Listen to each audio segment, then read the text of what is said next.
Bihar board class 9th के annual exam 2021 का एक ही पेपर शेष है जिसका नाम है संस्कृत। तो आपके Bihar board class 9th annual exam 2021 के संस्कृत के विषय कोड 105 के प्रश्न पत्र की चर्चा करेंगे। आपका अंतिम प्रश्न पत्र है, तो इसमें हम लोग पहले ऑब्जेक्टिव प्रश्नों की चर्चा करेंगे, उसके बाद कुछ सब्जेक्टिव प्रश्न भी देखेंगे ताकि आपका अंतिम एग्जाम बिल्कुल अच्छा से बीते। ओरिजिनल प्रश्न पत्र है, एक एक प्रश्न को देखते चलिएगा, याद करने का मन हो तो याद करते चलिए, लिखना चाहते हो तो एक एक प्रश्न का आंसर लिखते चलिएगा क्योंकि यही बिल्कुल आपको प्रश्न पत्र मिलेगा। यहाँ पे देखिए शुरुआत होगा खंड अ अर्थात कि वस्तुनिष्ठ प्रश्न की।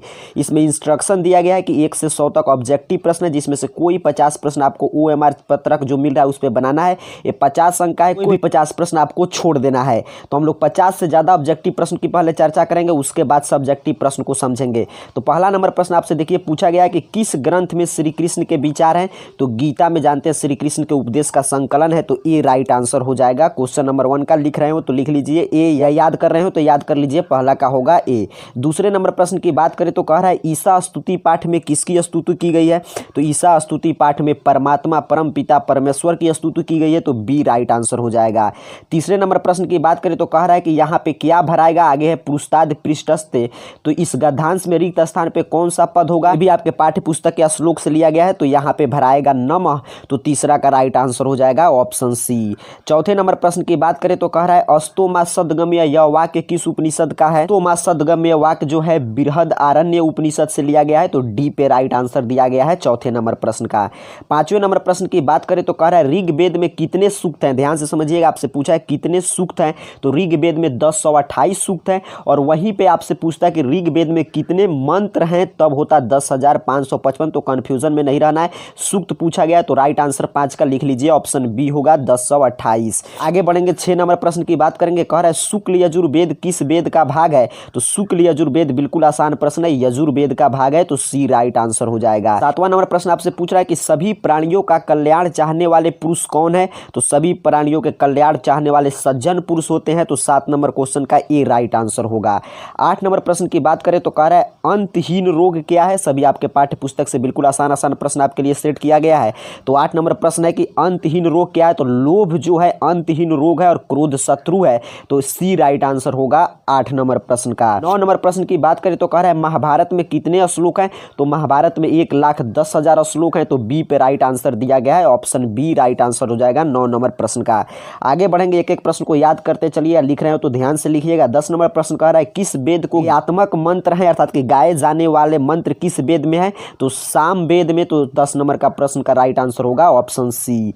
11 नंबर प्रश्न की बात करें तो कह रहा है तो भवंत समायात किम प्रयोजनम, किसने पूछा। तो ये पूछा था भैरवानंद ने, तो इसका राइट आंसर होगा ऑप्शन ए भैरवानंद। 12 नंबर प्रश्न की बात करें तो आपसे कह रहा है वेद कितने हैं। बिल्कुल आसान है, वेद 4 हैं, तो राइट आंसर होगा ऑप्शन ए 4। 13 नंबर प्रश्न आपसे पूछ रहा है कि यक्ष युधिष्ठिर संवाद पाठ महाभारत के किस पर्व से संकलित है। तो आपके पाठ्य पुस्तक में यक्ष युधिष्ठिर संवाद में स्पष्ट रूप से लिखा गया कि वन पर्व से संकलित है, तो 13 का राइट आंसर होगा ऑप्शन सी। 14 नंबर प्रश्न की बात करें तो कह रहा है किसके बीच धनहीन जीवन अच्छा नहीं है। तो बंधु बांधवों के बीच धनहीन जीवन अच्छा नहीं है, तो सी राइट आंसर हो जाएगा 14 नंबर प्रश्न का। 15 नंबर प्रश्न आपसे पूछ रहा है कि ब्राह्मण पुत्र धन की खोज में सर्वप्रथम कहां पहुंचे।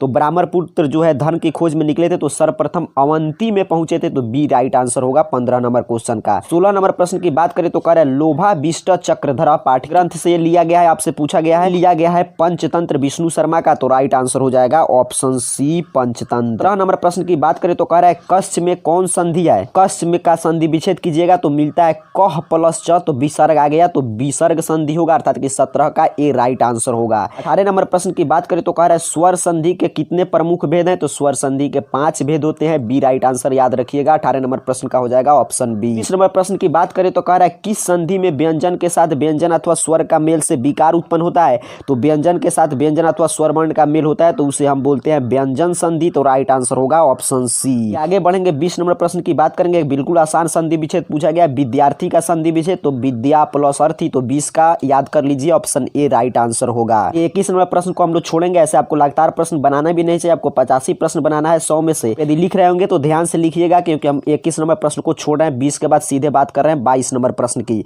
तो 22 नंबर प्रश्न कर रहा है अ प्लस उ के मेल से कौन वर्ण बनता है। तो और उ जब मिलता है तो इसके मेल से उ वर्ण बनता है, तो राइट आंसर हो जाएगा ऑप्शन बी। चलिए फिर 23 नंबर प्रश्न को छोड़कर हम लोग आगे बढ़ेंगे। 24 नंबर प्रश्न कर रहा है स्वेच्छा का सही विच्छेद कौन सा है? तो स्वेच्छा का सही विच्छेद होता है स्व प्लस इच्छा, तो डी राइट आंसर हो जाएगा। 24 के बाद हम लोग आगे बढ़ेंगे, बात करेंगे 26 नंबर प्रश्न की। तो 26 नंबर प्रश्न कह रहा है काल कारक वचन पुरुष लिंग आदि के कारण किन शब्दों के रूप नहीं बदलते हैं? काल कारक पुरुष वचन लिंग से अव्यय के रूप नहीं बदलता है, तो डी राइट आंसर हो जाएगा 26 नंबर प्रश्न का। 27 नंबर प्रश्न की बात करें तो कह रहा है संस्कृत में स्वर वर्ण कितने हैं? तो संस्कृत में 13 स्वर वर्ण है, तो बी राइट आंसर होगा 27 नंबर प्रश्न का। 28 नंबर प्रश्न कह रहा है कि किस समास का पहला पद विशेषण और दूसरा पद विशेष से होता है? तो जिस समास का पहला पद विशेषण और दूसरा पद विशेष से उसे हम क्रमधारय समास कहते हैं, तो 28 का ए राइट आंसर दिया गया है। 30 नंबर प्रश्न आपसे पूछ रहा है कि न अर्थः का समस्त पद क्या होगा? तो ये नय्य समास है। अनर्थः का ये समास विग्रह किया गया है, न अर्थः, तो बी राइट आंसर होगा आपके 29 नंबर क्वेश्चन का। 30 नंबर प्रश्न की बात करें तो कह रहा है आपसे किसी भी समस्त पद को सार्थक विभक्ति युक्त पद में अलग अलग करने की प्रक्रिया को क्या कहते हैं? तो इसे कहते हैं विग्रह, तो इसका राइट आंसर होगा ऑप्शन सी 30 का याद कर लीजिए, विग्रह होगा राइट आंसर। आगे बढ़ेंगे 31 नंबर प्रश्न की बात करें तो समस्त पद का पहला पद अव्यय होता है, तो इसे हम अव्ययी भाव समास के नाम से जानते हैं, जिसका पहला पद अव्यय हो तो राइट आंसर होगा 31 का डी। 32 नंबर प्रश्न की बात करें तो कह रहा है कौन सा शब्द व्यंजनांत है, अर्थात कि किसका व्यंजन वर्ण से अंत हुआ है? तो यहाँ पे देखिए जगत में आधा तो है, इसे स्वर गायब हो गया है, तो यही व्यंजनांत है, तो इसलिए राइट आंसर होगा ऑप्शन सी 36 नंबर प्रश्न का। 32 नंबर प्रश्न की बात करें तो कह रहा है गंगा जलम का विग्रह क्या होगा? तो गंगा जलम का विग्रह होता है गंगायाः जलम, तो ए राइट आंसर होगा 32 नंबर प्रश्न का। 33 नंबर प्रश्न आपसे पूछ रहा है कि किस समस्त पद में द्विगु समास है? तो द्विगु समास का पहला पद संख्यावाचक होता है, तो इस दृष्टिकोण से देखें तो सप्ताह जो है द्विगु समास है, तो डी राइट आंसर दिया गया है 33 नंबर क्वेश्चन का। नंबर प्रश्न की बात करें तो कह रहा है राम शब्द के द्वितीय बहुवचन का रूप कौन सा है? राम शब्द का द्वितीय बहुवचन का रूप देखिए ऑप्शन ए पे दिया गया है, तो 34 का याद कर लीजिए, ऑप्शन ए राइट आंसर होगा। 30 नंबर प्रश्न की बात करें तो कह रहा है अयम किस शब्द का रूप है? तो ईदम का आप शब्द रूप याद किए होंगे, तो उसमें मिलता है अयम, तो राइट आंसर होगा ऑप्शन सी। 35 के बाद यहाँ पे क्रम में थोड़ा सा देखिए गड़बड़ है, तो 35 के बाद 40 नंबर, तो इसलिए मैं बोल रहा हूँ बार बार कि ध्यान से, यदि आप लिख रहे होंगे तो ध्यान से लिखिएगा, याद कर रहे होंगे तो ध्यान से लिखिए। इसमें कुछ प्रश्न छूटा है, 35 के बाद है 40। तो 40 नंबर प्रश्न की बात करें तो आपसे पूछ रहा है इस शब्द में चतुर्थी विभक्ति है? तो सी नंबर 40 का राइट आंसर होगा, इसी में चतुर्थी विभक्ति है, तो सी नंबर आंसर हो जाएगा 40 नंबर प्रश्न का। 41 नंबर प्रश्न की बात करें तो आपसे कह रहा है मुनीसु में कौन विभक्ति, आपको बताना है कि मुनीसु में कौन विभक्ति है? तो इसमें विभक्ति है सप्तमी, तो राइट आंसर हो जाएगा ऑप्शन डी। 2 नंबर प्रश्न की बात करें तो कह रहा है करने तृतीया सूत्र से किस वाक्य में तृतीया विभक्ति हुई है? तो अर्थात कि इसका उदाहरण इसमें से कौन है पूछा गया है। नंबर प्रश्न का राइट आंसर हो जाएगा ऑप्शन ए रामः कलमेन लिखति, यही इसका उदाहरण है, तो ए राइट आंसर होगा। 43 नंबर प्रश्न की बात करें तो कह रहा है क्रिया विशेषण में कौन विभक्ति होती है? तो क्रिया विशेषण में द्वितीया विभक्ति होती है, तो बी राइट आंसर आपको याद रखना है। आगे बढ़ेंगे हम लोग सीधे चलेंगे 44 नंबर प्रश्न को हम छोड़कर चलते हैं 45 नंबर प्रश्न पर, क्योंकि आपको कर्म से बनाना भी नहीं है, 85 प्रश्न आपको बनाना है। तो 45 नंबर प्रश्न कह रहा है कि संबोधन में कौन विभक्ति होती है? तो संबोधन में प्रथमा विभक्ति का प्रयोग होता है, तो ए राइट आंसर होगा। 45 नंबर प्रश्न की बात करें तो कह रहा है सव्याघ्रात बिभेति वाक्य में व्याघ्रात पद में पंचमी विभक्ति किस सूत्र से हुई है? तो इसका राइट आंसर ऑप्शन सी पे दिया गया है, तो याद रखिए 46 का राइट आंसर होगा ऑप्शन सी। 47 नंबर प्रश्न आपसे पूछा गया कि किस सूत्र से षष्ठी विभक्ति होती है? से षष्ठी सूत्र से षष्ठी राइट आंसर होगा। 48 नंबर प्रश्न की बात करें तो कह रहा है कि किस भाषा से सभी भारतीय भाषाएं निकली है? तो संस्कृत भाषा से सभी भारतीय भाषाएं निकली है, तो ए राइट आंसर होगा 48 नंबर प्रश्न का। 49 नंबर प्रश्न आपसे पूछ रहा है कि संस्कृत में भूगोल और खगोल विषयक महत्वपूर्ण ग्रंथ कौन है? तो ये महत्वपूर्ण ग्रंथ है आर्यभट्टियम, तो राइट आंसर 49 का हो जाएगा ऑप्शन सी। 50 नंबर प्रश्न की बात करें तो कह रहा है धातु कितने प्रकार के हैं?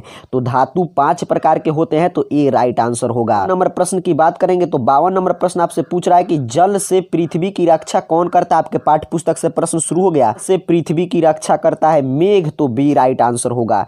53 नंबर प्रश्न की बात करें तो कह रहा है किसने पंपा सरोवर का वर्णन किया है? वाल्मीकि ने पंपा सरोवर का वर्णन किया है, तो सी ऑप्शन पे राइट आंसर दिया गया है 53 नंबर प्रश्न का। 54 नंबर प्रश्न आपसे पूछ रहा है कि नभः शब्द का अर्थ क्या है? तो नभः शब्द का अर्थ होता है आकाश या आसमान, तो राइट आंसर ऑप्शन डी हो जाएगा 54 नंबर प्रश्न का।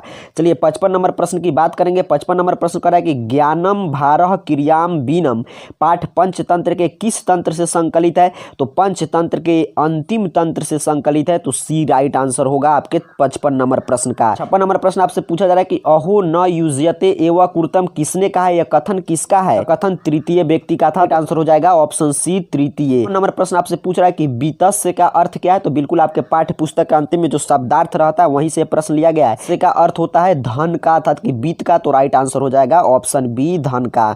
58 नंबर प्रश्न की बात करें तो आपसे पूछ रहा है कि सुबुद्धि पेड़ से उतरकर कहाँ गया? तो सुबुद्धि पेड़ से उतरकर घर गया, तो ए राइट आंसर हो जाएगा 58 नंबर क्वेश्चन का।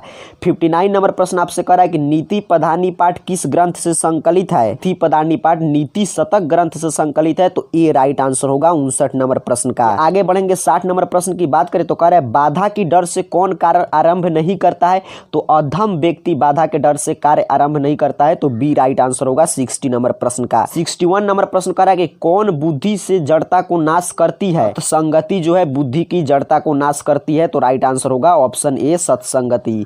62 नंबर प्रश्न कह रहा है कि भोजपुर अंचल का प्रसिद्ध लोक नृत्य कौन सा है? भोजपुर अंचल का प्रसिद्ध लोक नृत्य है नेटुआ, तो राइट आंसर हो जाएगा ऑप्शन ए नेटुआ। 63 नंबर प्रश्न है कि कौन नृत्य माधुर्य भाव का सूचक है? हास्य नृत्य जो है माधुर्य भाव का सूचक है, तो बी राइट आंसर होगा।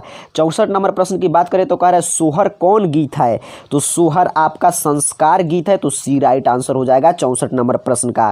65 नंबर प्रश्न कह रहा है झिझिया किस क्षेत्र का नृत्य है? आपको बतलाना है। झिझिया मिथिलांचल अर्थात कि मिथिला का प्रसिद्ध नृत्य है, तो राइट आंसर हो जाएगा ऑप्शन डी मिथिला। 6 नंबर प्रश्न की बात करें तो कह रहा है ईद किसका महान पर्व है? तो ईद मुस्लिम भाइयों का महान पर्व है, तो बी राइट आंसर हो जाएगा 66 नंबर प्रश्न का। 50 से ज्यादा प्रश्नों की हम लोग चर्चा कर चुके हैं, आपको सिर्फ 50 ही बनाना है। ज्यादा ही 50 से चर्चा कर चुके हैं तो आपको कोई भी इसमें से 50 जो आपको इच्छा करेगा बना सकते हैं। आगे के प्रश्न चलिए कुछ सब्जेक्टिव प्रश्न की भी चर्चा हम लोग कर ले रहे हैं। यहाँ पे 100 नंबर तक ऑब्जेक्टिव था समाप्त हो चुका है। ऑब्जेक्टिव प्रश्न में सबसे पहले आपसे जानते हैं 7 अंक का पूछता है अनुच्छेद लिखने का अर्थात कि लेख जिसे आप बोलते हैं। तो इसमें देखिए मैं आपको 3 ऑप्शन यहाँ पे दिखा दे रहा हूँ। पहला आपसे पूछा है शरद ऋतु पर, डॉक्टर राजेंद्र प्रसाद पर, संस्कृतस्य महत्वम पर। तो इसमें से कोई आप तैयार करके लेकर जा सकते हैं। यदि आपको नहीं मिलता है यहाँ पे मैं आपको संस्कृतस्य महत्वम का जो है लेख दिखा दे रहा हूँ कि एकदम सिंपल भाषा में। इसको यदि आप चाहें तो इसको रोक कर लिख सकते हैं या स्क्रीनशॉट लेकर भी लिख सकते हैं, या ऑप्शन है बस इस तीनों में से कोई आप एक तैयार करके जा सकते हैं। लेकिन संस्कृतस्य महत्वम पे आपको लिखना है तो आपके सामने दिखाई दे रहा है, इसको आप रोक कर लिख लें या स्क्रीनशॉट ले लें। आपका 7 अंक कंप्लीट हुआ। चलिए अनुवाद की भी बात करते हैं। तो यहाँ पे देखिए आपको 6 ही अनुवाद बनाना होता है। यहाँ पे स्पष्ट रूप से लिखा गया है कि इसमें से कोई सी 6 का अनुवाद बना लीजिए। तो यहाँ पे अनुवाद भी आपको दिखाई दे रहा है। अनुवाद आपसे पूछ रहा है पटना एक नगर है, आपको बतलाना है। फिर दूसरा नंबर है कि इसके उत्तर में गंगा नदी है। तीसरा है मैं पटना गया था, मेरे साथ तुम भी थे। 5वां नंबर है पटना में गोलघर है। 6ठा नंबर है तुम गोलघर देखोगे। तो ये 6 अनुवाद आप पहले से बनाकर तैयार करके लेकर आपको जाना है। तो एक एक प्रश्न को लिख लीजिएगा। चलिए इस तरह आपका संस्कृत का भी टेंशन समाप्त हो चुका है। आप सभी को बहुत बहुत धन्यवाद।